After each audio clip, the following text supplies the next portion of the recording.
토라 포션 21번째 키티사 요일별 토라 포션 넷째 날 출애굽기 33장 17절에서 23절 말씀입니다. 여호와께서 모세에게 말씀하셨습니다. 내가 원하는 대로 해주겠다. 그것은 내가 너를 너무나 잘 알고 또 너는 내게 은혜를 입은 사람이기 때문이다. 모세가 말했습니다. 주님 제발 주님의 영광을 보여주십시오. 여호와께서 대답하셨습니다. 내가 나의 모든 은총을 내 앞에 지나가게 하겠다. 그리고 내 앞에서 나 여호와의 이름을 선포할 것이다. 나는 은혜를 베풀 사람에게 은혜를 베풀고 자비를 베풀 사람에게 자비를 베풀 것이다. 그러나 너는 내 얼굴을 볼 수 없을 것이다. 왜냐하면 나를 보고도 살 수 있는 사람은 아무도 없기 때문이다. 여호와께서 말씀을 계속하셨습니다. 모세야, 나에게서 가까운 곳에 바위 위에 서 있어라. 나의 영광이 그곳을 지나갈 때에 너를 그 바위 틈에 넣고 내가 다 지나갈 때까지 너를 내 손으로 가릴 것이다. 그런 다음에 내 손을 치우면 너는 내 등은 볼 수 있지만 내 얼굴은 볼 수 없을 것이다. 하프타라 열왕기상 18장 1절에서 39절 말씀입니다.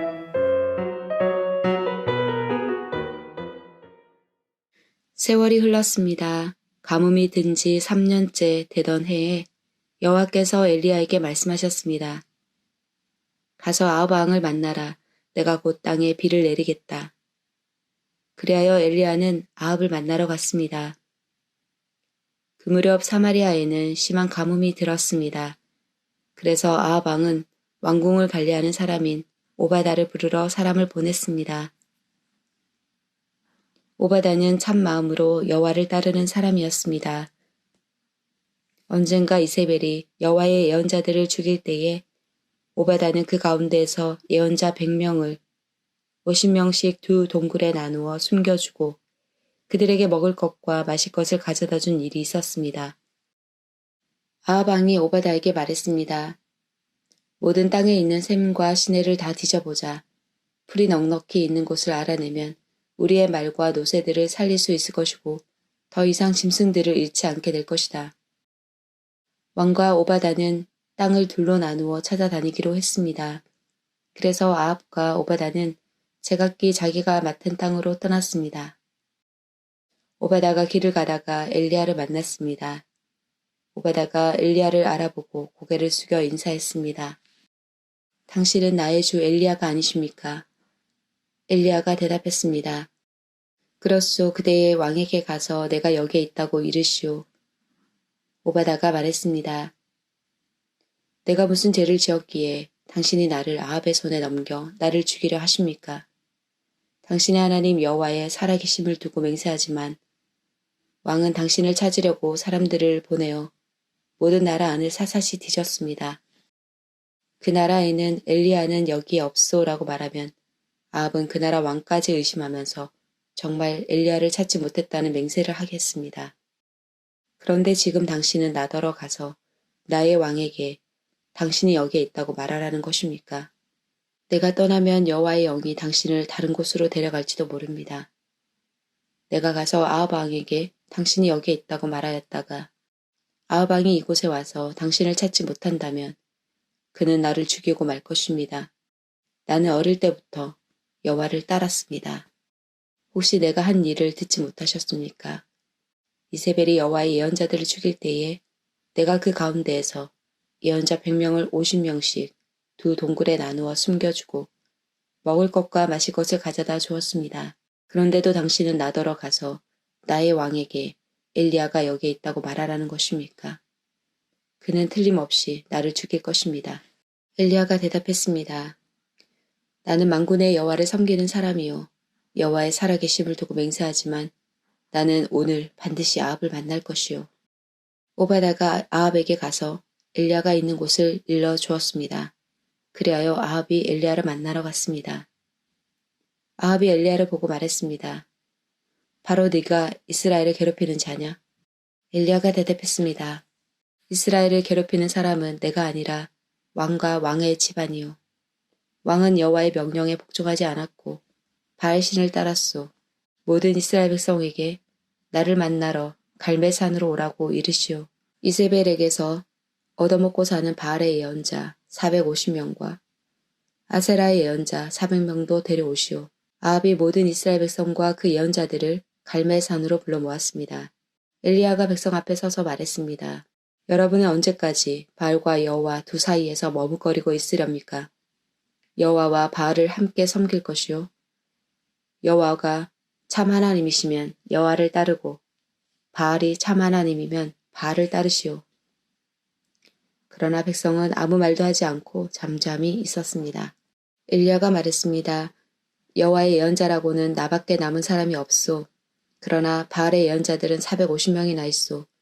소 2마리를 가져와 바알의 예언자들에게 1마리를 고르게 하고 그 소를 잡아서 여러 조각으로 나눈 다음에 장막 위에 올려놓게 하시오. 그러나 거기에 불을 지피지는 마오. 나도 나머지 소 1마리를 잡아서 장작 위에 올려놓겠소. 나도 거기에 불을 지피지 않겠소. 당신들 바알의 예언자들이여, 당신들의 신에게 기도하시오. 나도 여호와께 기도하겠소. 기도를 들어주셔서 불을 내리시는 신이 참 하나님이시오. 그러자 모든 백성이 그렇게 하는 것이 좋겠다고 말했습니다. 엘리야가 바알의 예언자들에게 말했습니다. 당신들은 수가 많으니 먼저 하시오. 소 1마리를 잡아서 준비하고 당신들의 신에게 기도하시오. 그러나 불을 지피지는 마시오. 그리하여 그들은 소 1마리를 잡아다가 준비해놓고 아침부터 한낮이 될 때까지 바알에게 기도했습니다. 그들은 바알이여 우리의 기도를 들어주십시오라고 외쳤습니다. 그러나 아무런 소리도 들리지 않았으며 아무런 대답도 없었습니다. 그들은 자기들이 만든 제단 둘레를 돌며 춤을 추었습니다. 한낮이 되자 엘리야가 그들을 부추겼습니다. 더 크게 기도해 보시오. 바알이 정말로 신이라면 지금 생각에 빠져 있는지도 모르고 아니면 다른 일로 바쁘거나 어디 먼 길을 떠났는지도 모르지 않소. 어쩌면 자고 있는지도 모르겠소. 그렇다면 깨워야 하지 않겠소? 그들은 더 큰 소리로 기도했습니다. 그리고 칼과 창으로 자기 몸을 찔러서 피가 나게 했습니다. 그들은 그런 식으로 자기들의 신을 예배하기도 했습니다. 낮이 지나서 저녁 제사를 드릴 시간이 다 되도록 바알의 예언자들은 계속해서 미친 듯이 날뛰었습니다. 그러나 아무런 소리도 들리지 않았습니다. 아무런 대답도 없었고 어떤 움직임도 보이지 않았습니다. 엘리야가 모든 백성에게 말했습니다. 이제는 나에게로 오시오. 백성이 엘리야 곁으로 모여들자 엘리야는 무너진 여호와의 제단을 다시 쌓았습니다. 엘리야는 야곱의 아들들의 지파수에 따라 돌 12개를 준비했습니다. 야곱은 옛날에 여호와께서 내 이름을 이스라엘이라 하여라고 말씀했던 사람입니다. 엘리야는 그 돌들을 가지고 여호와를 위해 제단을 쌓았습니다. 그리고 나서 제단 둘레에 곡식 종자를 2세아 정도 담을 수 있는 작은 도랑을 팠습니다. 엘리야는 제단 위에 장작을 놓고 소를 잡아서 여러 조각으로 나눈 다음에 장작 위에 올려놓았습니다. 그런 다음 항아리 4개에 물을 가득 채워서 제물과 장작 위에 부으시오라고 말했습니다. 엘리야가 한 번 더 부으시오라고 말하자 사람들이 그대로 했습니다. 엘리야가 또 말했습니다. 한 번 더 부으시오. 사람들이 3번째로 물을 부었습니다. 그리하여 물이 제단 위로 넘쳐 흘러 도랑을 가득 채웠습니다. 저녁 제사를 드릴 때가 되자 예언자 엘리야가 제단 앞으로 나아가 기도했습니다. 여호와여, 주님은 아브라함과 이삭과 이스라엘의 하나님이십니다. 주님이 이스라엘의 하나님이심을 증명해 주십시오. 그리고 제가 주님의 종이라는 것과 주께서 저에게 명령하여 이 모든 일을 하게 하셨음을 이 백성에게 보여주십시오. 여호와여, 제 기도를 들어주십시오. 여호와께서 하나님이시라는 것을 이 백성들이 알게 하소서. 주님이야말로 이 백성을 주께로 돌아오게 하시는 분이라는 것을 알게 하소서. 여호와의 불이 하늘에서 떨어져 제물과 장작과 제단 둘레의 돌과 흙을 태우고 도랑의 물을 말렸습니다. 모든 백성이 그 모습을 보고 땅에 엎드려 외쳤습니다. 여호와, 그는 하나님이시다. 여호와, 그는 하나님이시다. 브릿 하다샤. 고린도후서 3장 1절에서 18절 말씀입니다.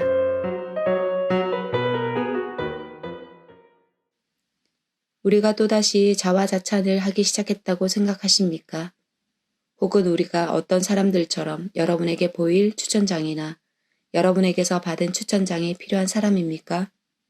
여러분 자신이 바로 우리 마음속에 썩고 모든 사람들이 알고 또 읽고 있는 우리의 편지입니다. 여러분은 우리의 사역의 결과로 나타난 그리스도께서 보내신 편지입니다. 이 편지는 먹이 아니라 살아계신 하나님의 성령으로 쓴 것이며 돌판이 아닌 사람의 마음판에 쓴 편지입니다. 우리는 그리스도로 인하여 하나님 앞에서 이러한 확신이 있습니다. 우리는 이런 일을 할 수 있는 자격이 우리에게 있다고 생각하지 않습니다. 우리의 자격은 하나님께로부터 나옵니다. 하나님께서는 우리에게 문자가 아니라 성령의 언약인 새 언약의 일꾼에 합당한 자격을 주셨습니다. 그것은 문자는 죽음을 가져오는 반면 성령께서는 생명을 주기 때문입니다. 돌판에 새겨져 있는 죽음에 이르게 하는 율법에 의한 직분도 영광스럽습니다. 그래서 비록 사라질 영광의 강체이기는 하지만 이스라엘 자손들은 모세의 얼굴에 나타난 강체 때문에 그의 얼굴을 똑바로 쳐다보지 못했습니다. 그러니 성령의 사역은 얼마나 더 영광스럽겠습니까? 사람들에게 죄가 있다고 판정하는 사역도 영광스러운데 의를 가져다 주는 사역은 얼마나 더 영광스럽겠습니까? 이런 면에서 훨씬 더 빛나는 영광과 비교해 볼 때 이전에 영광스러웠던 것은 전혀 영광스러운 것이 아니었습니다. 사라져버릴 것도 영광스럽다면 영원히 지속될 것은 더욱 영광스러울 것입니다. 이러한 소망이 우리에게 있기에 우리는 매우 담대합니다. 우리는 이스라엘 자손이 자기 얼굴의 광채가 사라져 가는 것을 똑바로 쳐다보지 못하게 하려고 자기 얼굴에 수건을 덮은 모세처럼 하지 않습니다.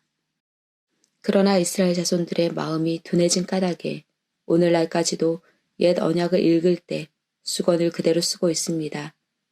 이 수건이 아직까지 벗겨지지 않고 있는 것은 이것이 오직 그리스도 안에서만 벗겨질 수 있기 때문입니다. 오늘날까지도 이스라엘 자손들이 모세의 글을 읽을 때 그들의 마음에는 수건이 덮여 있습니다. 그러나 누구든지 주님께 돌아올 때 그 수건은 벗겨질 것입니다. 주님은 성령이십니다. 주님의 성령께서 계신 곳에는 자유가 있습니다. 우리는 모든 수건을 벗은 얼굴로 주님의 영광을 봅니다. 이렇게 해서 우리는 주님의 형상으로 변화하여 점점 더 큰 영광에 이릅니다. 그 영광은 성령이신 주님께로부터 나오는 것입니다.